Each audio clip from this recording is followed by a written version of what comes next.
Before ships were carved from trees, before oceans were given names, there was only water and silence.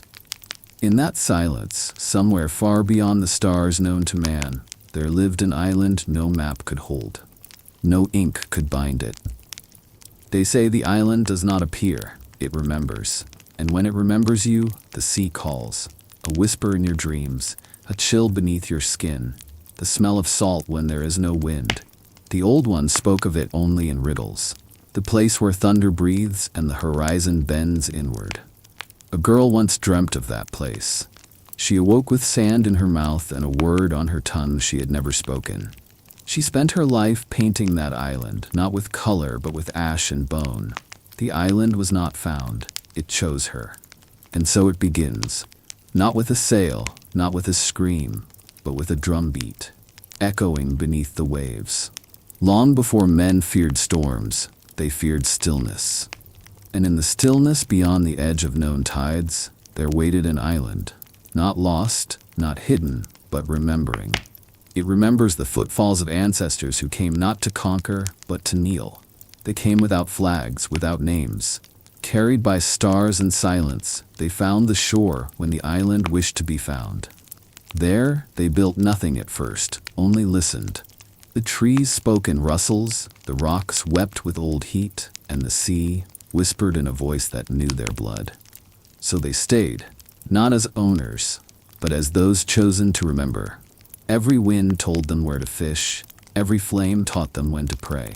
They learned not from scrolls, but from the island itself, an oracle in soil and stone. They did not bring fire, the island gave it to them. A bolt struck the heart of a fallen tree, and for days the flame would not die. They gathered around it, wide-eyed, silent, not in fear, but in reverence. They fed the flame with bark and bone, and in its flicker, stories were born. It was there they named the wind, there they gave shape to the night. Their children listened not to words, but to rhythm, to crackle, to the dance of ash. Fire became memory, and memory became law. No paper, no parchment, only stone. They carved with obsidian and coral, not to record, but to remember. A spiral meant birth, a jagged line meant storm, a circle within a circle meant silence. Their laws were not spoken, they were walked across sacred paths of stone. Step wrongly, and the trees would no longer speak to you. Their code lived in the bones of the island, and every mark they made echoed through generations. The trees were more than wood. They were watchers. They remembered who took and who gave back. Bark peeled wrong brought sickness, but a leaf offered with a song, healing. They named each tree, and each name had power. One could summon birds, another could quiet the wind. In time, children were taught to listen, not with ears, but with breath. When the wind rustled through the canopy, it wasn't noise, it was language, the first language. And it is still spoken, only by those the island accepts. The sea was never feared. It was a pulse, steady, alive. They fished not with nets, but with understanding. They watched the moon. They listened to birds. They spoke to the waves with offerings, shells, smoke, hair. In return, the sea fed them. The old ones say the sea knows every name ever whispered to it, and when it is angered, it remembers. But when the fish came in silver rivers, they sang, and the sea sang back. When words were too heavy, they used smoke. Fire spoke, signals curled skyward, rising from mountaintops like prayers. A single column meant morning, two meant birth, but three, always three, meant silence must fall. It was how they called gatherings, how they declared love, how they warned of spirits walking. Even now, they say, if you see smoke in the shape of a spiral, cover your mouth, for the dead are listening. At the heart of the village, they built not a temple, but a circle of bones, whale ribs, giant antlered skulls, vertebrae of beasts no longer named. Here the past was told, not read. One elder spoke. The rest breathed. Inhale, memory, exhale, ritual. The circle had no chief, only rhythm, and it pulsed like a drum, made of bone. Not all things that walked the island left footprints. Some drifted, some watched, and some waited. They carved masks not for disguise, but to match the watchers. Some had antlers, others too many eyes. But each mask told a truth. We are never alone here. And when you walked into the deep green, you did not speak your name aloud, because something else might remember it. Night falls, the drums fade, but the island never sleeps. Stones shift, waves hum, trees murmur, and in that soft, eternal twilight, a child dreams of wind, of fire, of a name she's never spoken but knows by heart. And somewhere beyond time, the island whispers it back. Before they were a people, they were smoke. Wandering, waiting, whispered by the sea. But the island heard them. It saw in them no hunger for conquest, only fire in their bones, raw, warm, ancient. And so the island opened, not its gates, but its breath. The first to land did not speak. They touched the sand, tasted the leaves, felt the wind and waited. They listened. And when the island spoke back, in a sigh through the jungle, in a crackle beneath their bare feet, they built no walls, they formed a circle around fire, around water, around memory. The first shelters were not built, they were grown. Palm leaves bent with bone, bark stitched with vine, no nails, no hammers, only hands, calloused and quiet, shaping the forest gently. When it rained, they huddled in silence, listening. Every droplet carried a story, of hunger, of beasts, of what the stars said. Ash from the sacred fire was smeared on the frames to bless them. And so these homes were not houses. They were prayers made of bark. They swayed with the wind, and remembered every hand that touched them. Before the hunt, before the sea, they turned to the earth. They dug with shells, cut roots with stones. Their first harvests were not forced. They asked the soil for permission. If the soil cracked, they waited. If the roots bled red, they sang first. Tuber, mushroom, bark, and bitter seed, nothing was taken without return. A strand of hair, a drop of spit, a quiet apology. Their fingers grew thick, their backs bent like the trees they leaned on. And in time, they did not fear hunger. They feared forgetting to thank the ground. Tools did not make them powerful, they made them humble. Bone knives honed from fish spine, stone blades sharpened by fire and patience, spears bound with tendon, hooks carved from beak and shell. Each tool was named, each given a purpose, and when a tool broke, it was buried, not discarded, buried like a brother. They did not own tools. They borrowed them from the bones of the earth. No child was born alone. Every birth took place beneath the birth tree, roots like arms, leaves like breath. The mothers would sit in circles. Sisters smeared charcoal on their foreheads. The men stood far off, not from shame, but out of awe. When the cry came, it echoed through bark and stone. A fire was lit. A name was whispered to the wind. The child belonged not to the mother, but to the tribe. A shared soul. A future remembered in advance. The tribe gathered in circles, always circles, around flame, around stone, around those who returned from the hunt. Meat was never roasted alone, one fire fed all. The bones were placed in the ash so the spirit would not wander hungry. No one ate first. They waited for the elder to hum, and when they chewed it was silent, not because of fear, but because the fire was listening. They did not write stories, they burned them. Every tale was carved in charcoal, shapes on stone, symbols on bark, traced in ash by fingertip and firelight. A story was not told unless the wind approved. If a flame flickered sideways, they waited. If it burned blue, the story changed. Children learned legends through smoke and silence. The past was not remembered.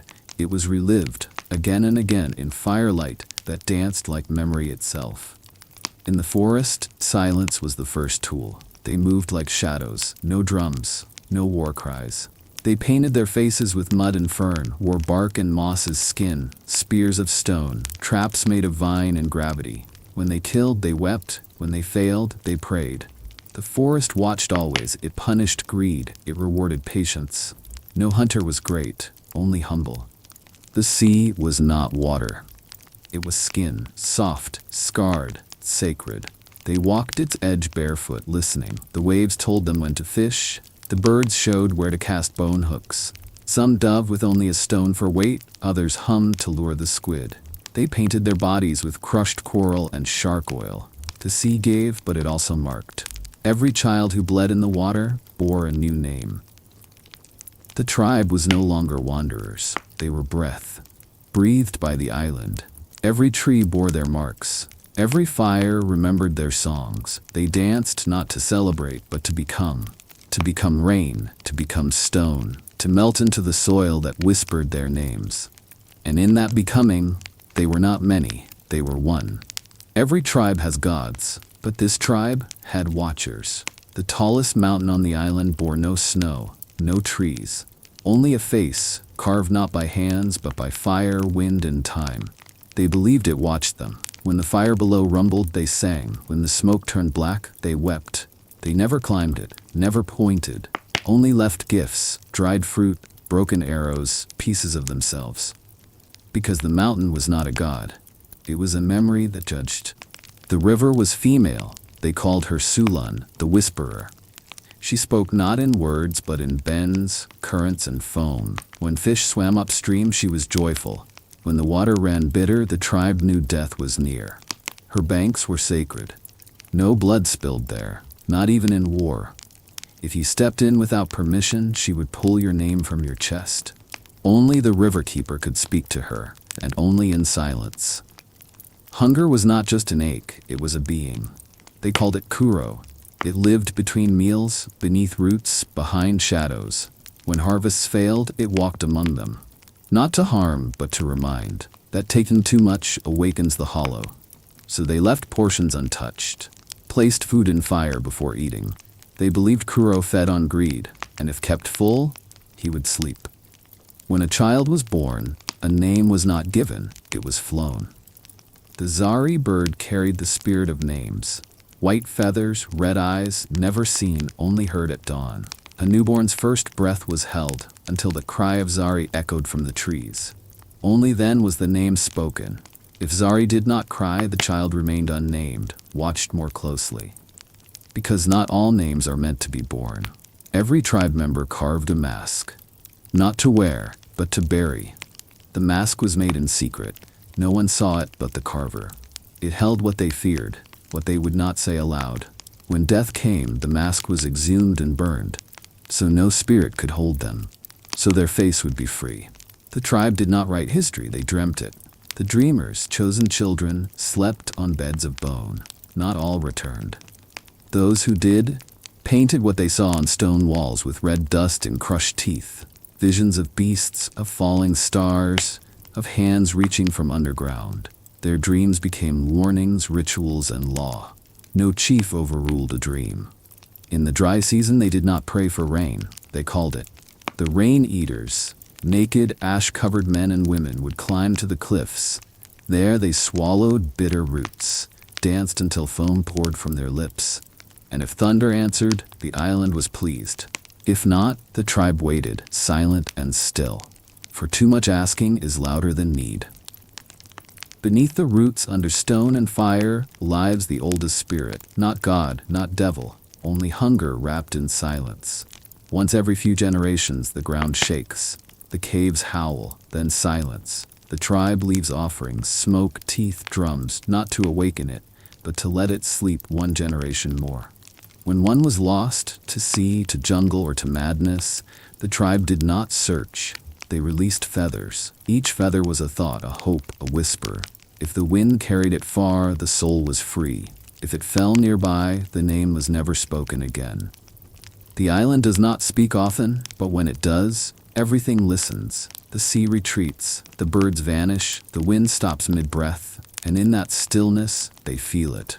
A pulse in the soil, a breath in the air, a voice older than fire, whispering through stone, reminding them, you are not alone, you never were. In every village breathes a rhythm, the steady beat of drums beneath the trees. But once each season, the drums go silent, and silence means a soul must prove itself. The children who stand at the fire that night are not children by morning. No one tells them what to do. No path is marked. The only rule, return with something that does not speak, but remembers. Some bring feathers, others return with scars. A few do not return at all. But those who do, walk differently, as if the island has whispered a new name into their spine. The fire is life, but on the night of the trial, it is extinguished. The young ones walk with no flame, no torches, no smoke, only ash on their foreheads and songs carved into their breath. They are given no names, no guidance. For that night, they are not of the tribe. They belong to the island alone, and the island, when silent, does not protect. The jungle at night does not welcome, it tests. Roots reach like fingers, leaves whisper lies. The path is not a trail, it is a series of questions. Will you run from sound? Will you drink when thirsty? Will you climb when lost? Each choice leaves a mark, not on the skin, but on the spirit. When they return, they do not speak of what they saw, and those who saw nothing are not invited to speak again. Some say the island sends a beast, not made of claw, but of breath. It follows those who lie, who fear. It smells the salt behind your eyes. It feeds on unsaid names. If you face it with truth, it bows. If you turn away, it follows you home. No one sees it twice. Those who do are not the same. At dawn, the river waits. The youth must cross it, not by strength, but by asking. They step into the cold water, eyes closed. If they belong, the current parts. If they do not, it pulls them under, not to kill, but to teach. Breath is earned. When they emerge soaked and shaking, they are born a second time. When they return, they wear ash and silence. The tribe does not greet them. Not yet. First, they must dance. Not with steps, but with memory. They reenact their journey. The fear, the choice, the truth. They dance with their backs to the fire and their faces to the earth. And only when the wind shifts do the drums return. After the trial, each is called forward. A single ember is pressed to their chest. They do not cry out. Instead, they breathe. And in that breath, they speak their new name, not chosen, but discovered. It burns briefly, then fades. And from that moment on, they are never called anything else. The rite ends not with speech, but with food. A meal is laid out, roasted root, smoked fish, wild honey. But no one speaks. The youth eat first, then the elders, then the sky. They toss crumbs to the wind and drops of broth into the fire. Everything is shared, even the silence. The drums begin again, slow, then faster. The youth rejoin the circle, not outside but within. They sit beside elders and the sky watches. One places a hand on the earth, another leans against the stone. They are no longer many paths. They are one fire, one name, one breath. They do not leave the island. They do not want to. For after the rite, the island is not a place, it is part of them. In every tree they pass, every shadow they feel, every beat of the drum in their chest, they hear it. You are mine, and I am yours. And so they walk into the future barefoot, with smoke behind their eyes and fire beneath their skin. In this tribe, skin is not flesh, it is canvas, it is record. Every mark is placed with reason. A curve for birth, a line for grief, a spiral for silence. They do not tattoo to decorate, but to remember. Ash, blood, crushed shell, soot from sacred fire. These are the inks of memory. The skin bears no lies. It cannot forget. Only those who carry their stories in silence may carry them in skin. They do not use ink from flowers or colors stolen from beasts. Theirs is born in flame. The ash from the elder's fire, the soot of burned bark, the powdered bones of a singer long gone, all ground into black memory. They mix it with spit, with tears, with the sap of a sacred tree. This is not pigment, it is story. Burned first, bled next, and only then placed beneath the skin. When the needle touches the skin, no sound is allowed. The one who flinches waits a full season to try again. This silence is the seal. Without it, the mark is just a wound. The tattooist hums no songs, speaks no words. Only breath moves and the scratch of thorn on flesh, because the memory must enter clean. And silence is its doorway. The tribe's symbols are not taught, they are remembered.